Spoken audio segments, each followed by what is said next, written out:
ఈ రోజే డౌన్లోడ్ చేయండి. మీ ఫేవరెట్ షోస్ చూడండి. అమ్మవారిని ముక్కు పుడకను చిన్న కోడలు గారిని తీసుకురమ్మని చెప్పారా?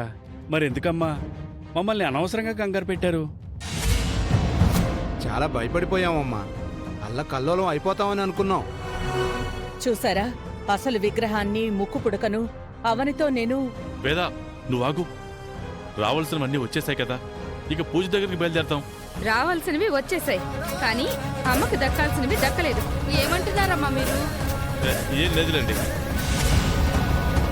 ఏం లేదని అలా మాట దాటుతావేంటి నాన్న? రేయ్, నా మాట వినండిరా. ఏం జరిగింది సార్? మా అత్తగారికి జరగాల్సిందంతా జరిగిపోయిందిలేండి. అమ్మా, చెప్తే అర్థం కావట్లేదా మీకు? అమ్మవారి సంకల్పం ప్రకారమే అంతా జరుగుతుంది. మీరు ఎన్ని అనుకున్నా ప్రయోజనం లేదు.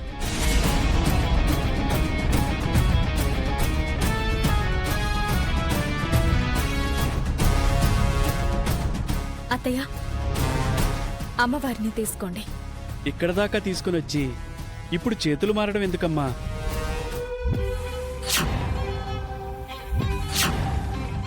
పదండమ్మా వెళ్దాం.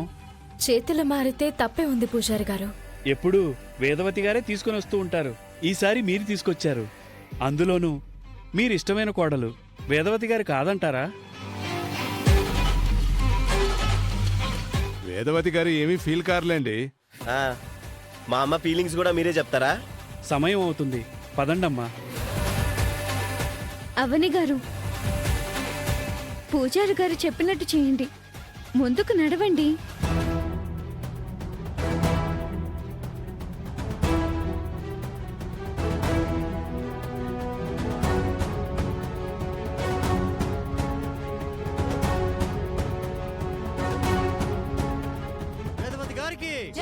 వేదవతి గారికి వేదవతి గారికి వేదవతి గారికి వేదవతి గారికి వేదవతి గారికి వేదవతి గారికి వేదవతి గారికి వేదవతి గారికి వేదవతి గారికి.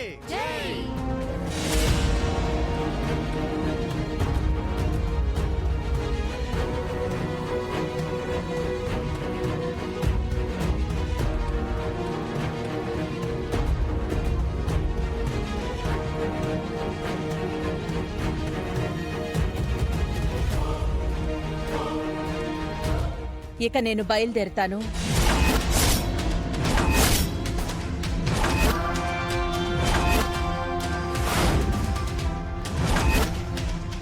ఎక్కడికి వేదా?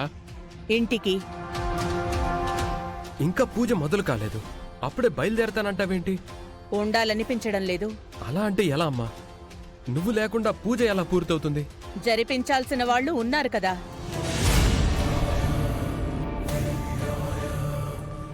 అయితే మాత్రం నువ్వు లేకపోతే ఈ జాతరకు విలువేముంటుంది?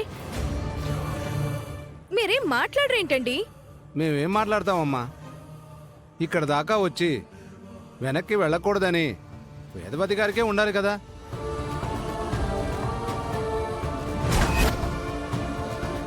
మీ కుటుంబ సమస్యలు ఏమైనా ఉంటే అవి మీ ఇంటి దగ్గర చూసుకోవాలి. ఇక్కడికొచ్చి చిన్నపిల్లల్లా అలుగుతానంటే ఎలా? మీరు మా అమ్మని అవమానిస్తున్నారు.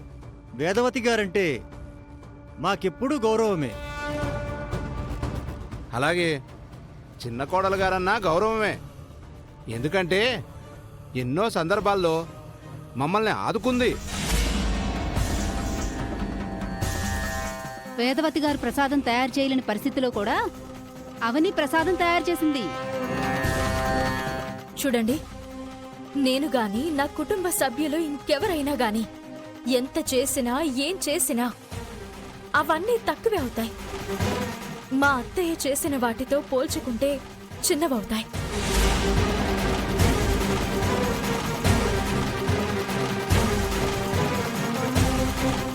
ఇంటి నుంచి అమ్మవారిని తీసుకుని రమ్మని అత్తయ్యే నాకు చెప్పారు. మీ అందరితో గౌరవం పొందేలా చేశారు.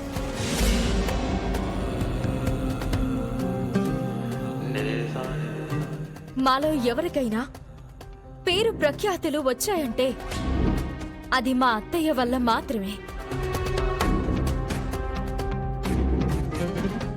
ఎప్పటికైనా అమ్మవారి స్థానం అమ్మవారిదే, అత్తయ్య గారి స్థానం అత్తయ్య గారిదే.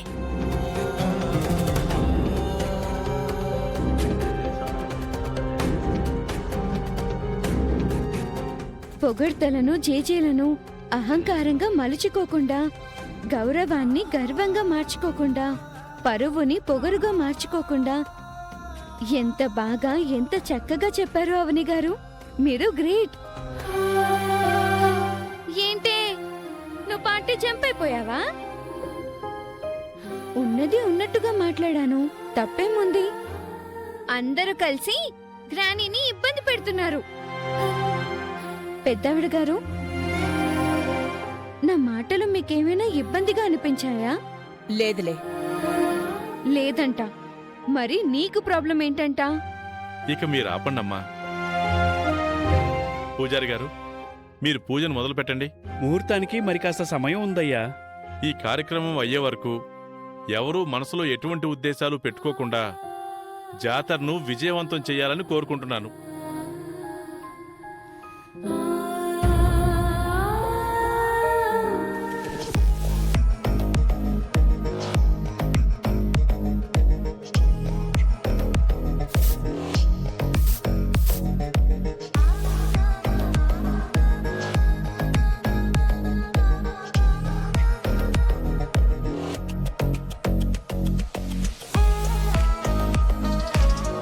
ఎక్కడికి రా బయలుదేరుతున్నావు?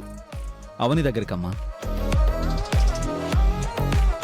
అవని వాళ్ళు పల్లెటూరులో జరుగుతున్న జాతరకు బయలుదేరారు. అందుకే నేను కూడా వెళ్తున్నాను. ఎందుకు?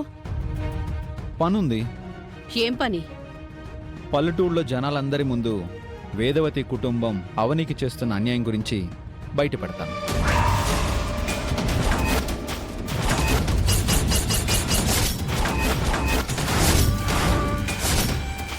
అందరి సమక్షంలో అక్కడున్న అమ్మవారి సన్నిధిలో అవని మెళ్ళలో ఈ తాళి కట్టేస్తాను. అంతేకాదు, శ్రీకర్ సంతకం చేసిన ఈ లెటర్ని కూడా అవనికి చూపిస్తాను. దీంతో అవని మనసు మారిపోతుంది. అక్కడ వాళ్ళ పండగ జరగబోతోంది. ఇలాంటి సమయంలో నువ్వు అక్కడికి వెళ్ళి డిస్టర్బ్ చేయడం అంత కరెక్ట్ కాదు. జనాలందరూ గ్యాదర్ అయ్యేది అటువంటి ఈవెంట్స్ దగ్గరే కదమ్మా. మా పెళ్లికి అదే మంచి వేదిక అవుతుంది. నీ తప్పులన్నీ దైవం దృష్టిలో కౌంట్ అవుతున్నాయి. అది నువ్వు తెలుసుకోవడం మంచిది. మంచి ముహూర్తంలో బయలుదేరుతున్నాను. కొడుకుని దీవించి పంపించు. కేసులు వాదించడానికి కోర్టుకు బయలుదేరితే దీవించగలను. ఏమైనా మంచి పనులు చేస్తే ఆశీర్వదించగలను. ఇలాంటి దుర్మార్గమైన పనులు చేస్తే ఎలా ఆశీర్వదించగలను? అమ్మా, అవనిని తీసుకొస్తాను. కోడలికి హారతి ఇవ్వడానికి నువ్వు రెడీగా ఉండు. సత్య, సత్య!